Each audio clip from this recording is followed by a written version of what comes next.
자, 12월 23일입니다. 현재 시간 오후 4시.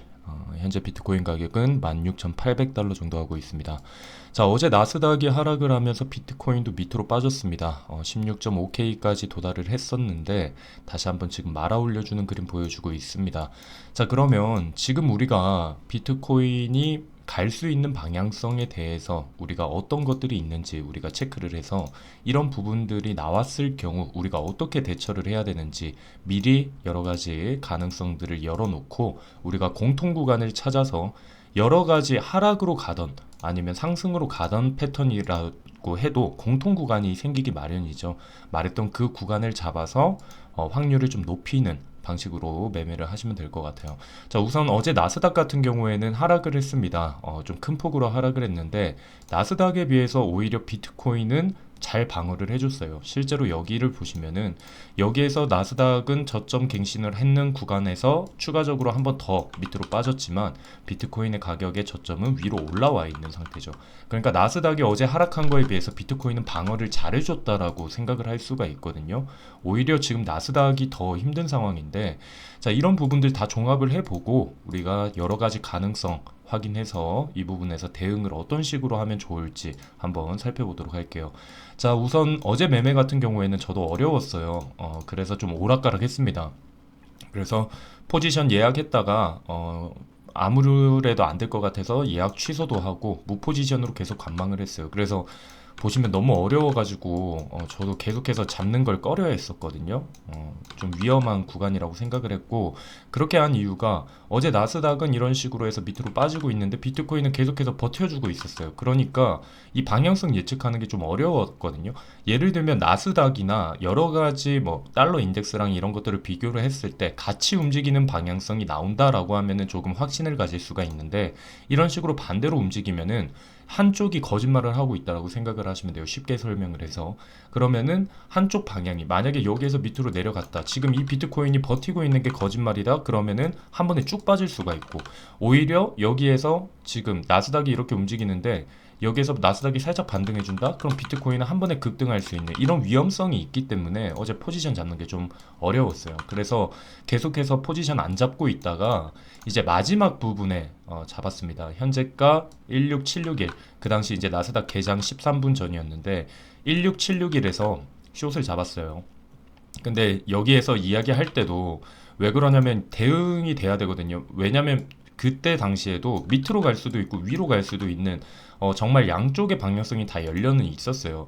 근데 이제 저 같은 경우에는 계속해서 이제 숏의 그림이 맞는 것 같기는 했었거든요. 왜냐면 나스닥이 계속해서 하락을 하고 있었기 때문에 개장을 하면은 추가적인 하락이 이어지겠다라는 생각을 하고는 있었는데 좀 부담스러운 자리였지만 일단은 이야기 드린 거는 이제 어제 포지션 하나 나갔거든요. 숏 먼저 잠깐 진입을 한다라고 얘기를 했고, 계속해서 말했던 게 이제 대응 안 되면 기다리시고 안 잡는 게 맞다라는 얘기까지 했습니다.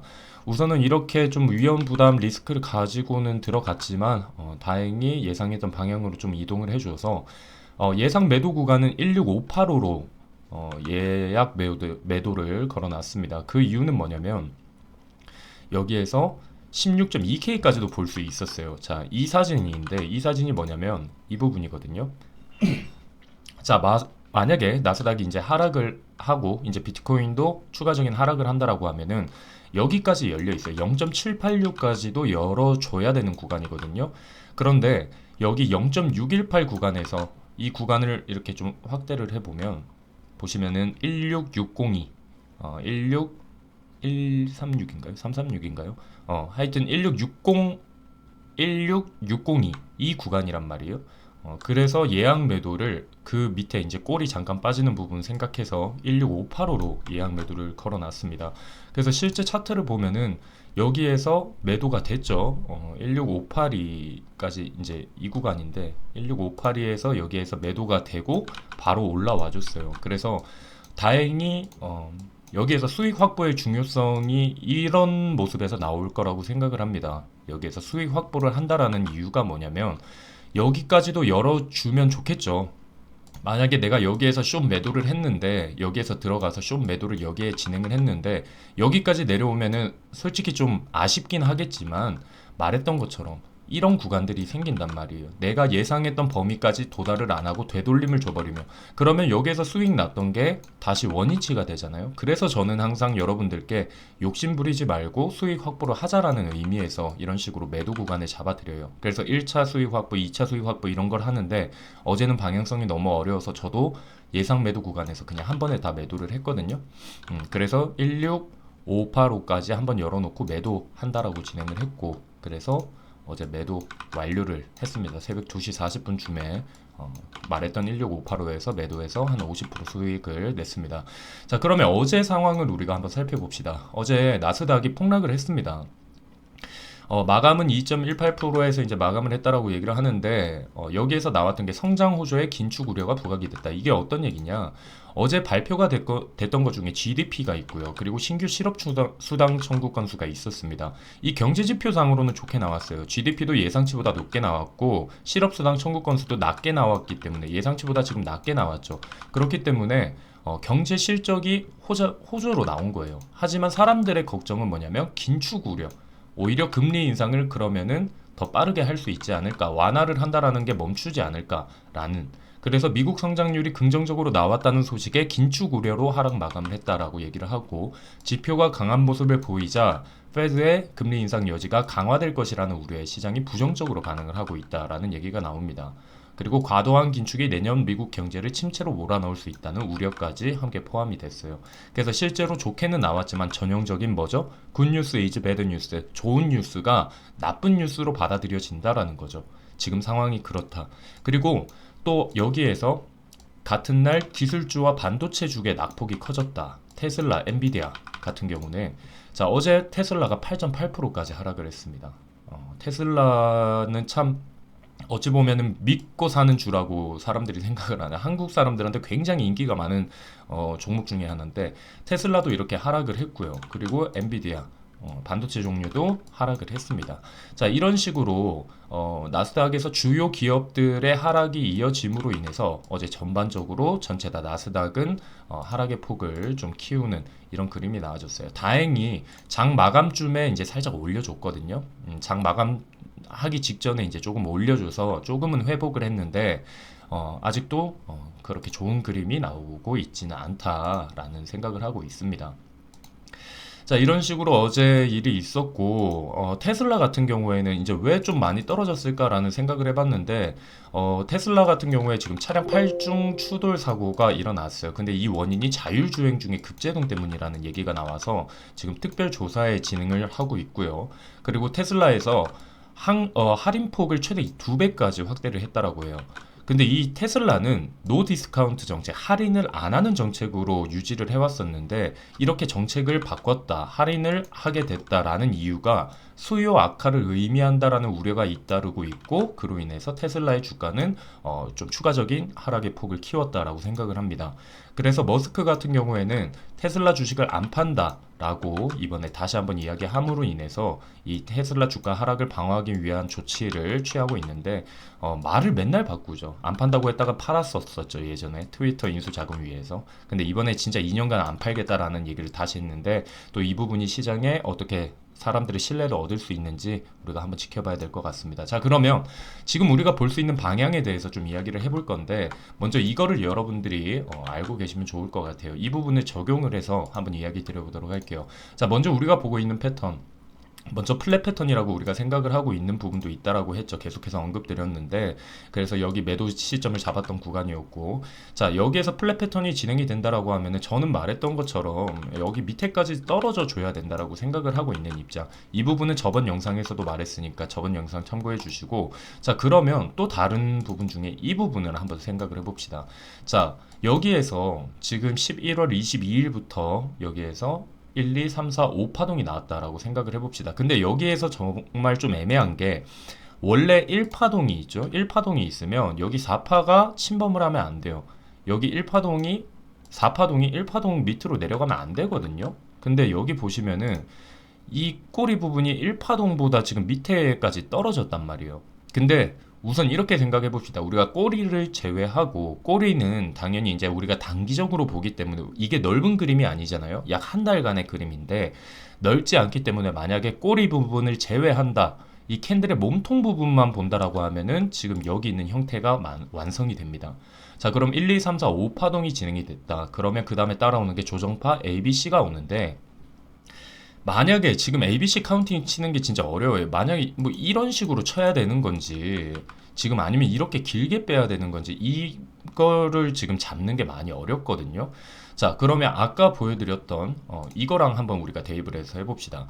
자, B파동 같은 경우에는 A파동이 0.382에서 0.618이라고 합니다. B파동은. 그러면 A파동이 여기에서 진행이 됐다라고 생각을 하면은 0.38이면은 17064예요. 17064에서 17448까지 올라와 줘야 된다라는 거죠. 여기 혹은 여기까지 올라와 줘야 된다. 그 다음에 B가 완성이 되고 C로 떨어지는 이런 그림을 우리가 체크를 해야 돼요. 자, 그러면 C파동이 만약에 이런 그림이라면 C파동은 어디까지? A파의 1.618까지 떨어집니다. A파의 1.618이면 이렇게 보면 15.4K까지 떨어져야 되거든요. 자, 이렇게 되면은 어떤 식으로 볼 수가 있느냐. 우리가 말했던 플랫 패턴과 좀 유사한 패턴이 유사한 하락 범위가 생성이 된다라는 거죠.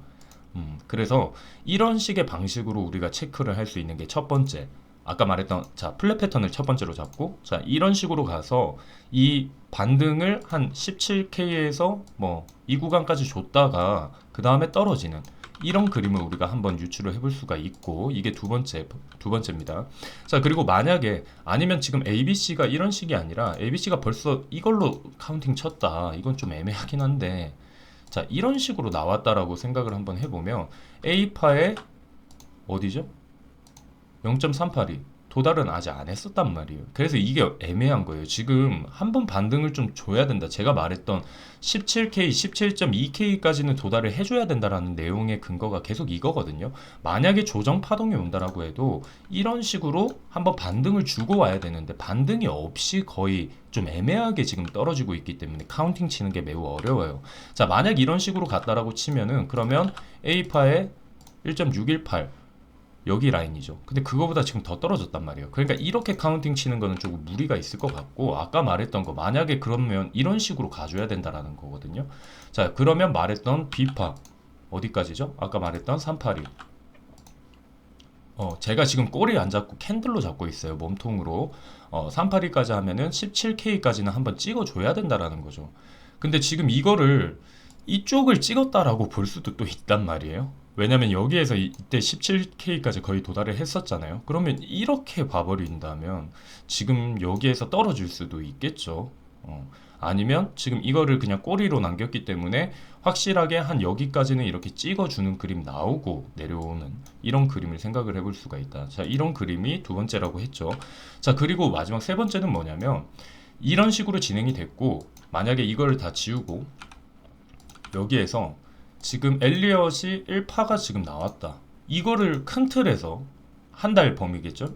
큰 틀에서 1파, 지금 2파 나오고 3, 4, 5 이런 식으로 만약 올라간다라고 생각을 한다면, 이런 식의 움직임이 나온다라고 생각을 한다면 이제 이거는 상승의 관점이겠죠. 자, 이렇게 돼버리면 어떤 식으로 우리가 볼 수 있나요? 만약에 우리가 한번 돌려볼까요?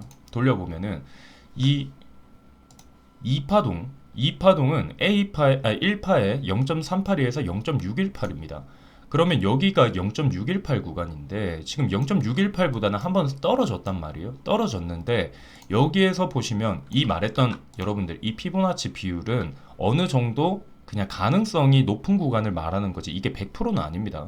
자, 그러면 여기에서 이 구간이 지금 진행이 됐다라고 보는 거고, 여기 잠깐 빠졌지만 회복을 바로 했기 때문에 그럼 이런 식으로 0.618 쳤다라고 생각을 하고, 그럼 2파동 만들어졌다. 그럼 3파동이 시작이 된다. 3파동은 말했던 1파의 1.618 구간까지 간단 말이에요. 그러면 1파의 0.618 내려간다라고 하면 여기란 말이에요. 19K까지 열어놓는 게 이게 상승 관점이에요. 그러니까 말했던 것처럼 제가 딱 말씀 못 드립니다. 여기에서 상승 관점입니다. 이렇게 갈 거예요. 아니면 이렇게 갈 거예요. 아니면 아까 말했던 것처럼 이런 식으로 갈 겁니다. 이렇게 확실하게 어느 방향으로 갑니다 라고 저도 알고 있으면 참 좋겠지만 이게 어려워요. 그러니까 지금 상황에서는 공통 구간을 찾아야 된다라는 거죠. 만약에 이렇게 가던 아까 말했던 방식으로 1파, 2파, 3파 이렇게 올라가던 공통 구간이 필요하고 그 공통 구간을 잡는 게 우리의 목표가 아닐까 싶어요. 그래서 이 공통 구간을 잡는 부분은 말했던 확률이 좀 높기 때문에 이 방향으로 가든 저 방향으로 가든 여기는 공통적으로 올라가는 구간이 있네, 내려오는 구간이 있네, 이거를 잡아서 여기에서 좀 포지션을 진입을 할까라고 생각을 합니다. 그래서 구체적인 포지션 진입은 말했던 것처럼 저희 이렇게 채팅방에서 알려드리고 있어요. 이런 식으로 여러분들이 어디 포지션이 공통 구간이 측정이 된다 이런 부분들은 계속해서 이제 설명을 드리는 거는 말씀드렸던 우리 정혜원 방에서 진행을 하고 있으니까 지금 모집하고 있으니까 12월 30일까지만 모집할 겁니다. 관심 있으신 분들은 영상 아랫부분에 링크 참고해서 문의 주시면 될 것 같습니다. 자, 말씀드리고 싶은 건 이런 식의 여러 가지 관점들이 있으니까 여러분들이 여기에서 나는 어떤 식으로 생각한다라는 그 포커스를 맞추시면 좋을 것 같아요. 그래서 우선은 오늘도 나스닥이 힘을 낼 수 있을까라는 뭐 어제 하락을 했던 거를 이제 좀 메꿔주는 그런 움직임은 나올 수 있겠지만 이번 연말까지도 좀 참 힘든 그림이 나오지 않을까라는 생각하고 있는데 정말 말했듯이 아까 여기를 1파 잡고 2파 잡고 이렇게 3파 1.618까지 이 구간까지 올라오는 그림이라도 좀 나와줬으면 좋겠네요. 그러면 참 다음이 이제 기대가 되겠죠. 기대가 되는데 우선은 우리가 여러 가지 가능성 열어놓고 대응을 하시면서 여러분들이 시드 지키는 방식으로 투자를 하셨으면 좋겠습니다. 자, 오늘 영상은 여기서 마치도록 하고 말씀드렸던 추가적인 대응 자리나 이런 건 정혜원 방 그리고 무료 방에도 어느 정도 공유 나가고 있으니까 여러분들이 들어오셔서 정보 받아가셨으면 좋겠습니다. 오늘 영상 여기서 마칠게요.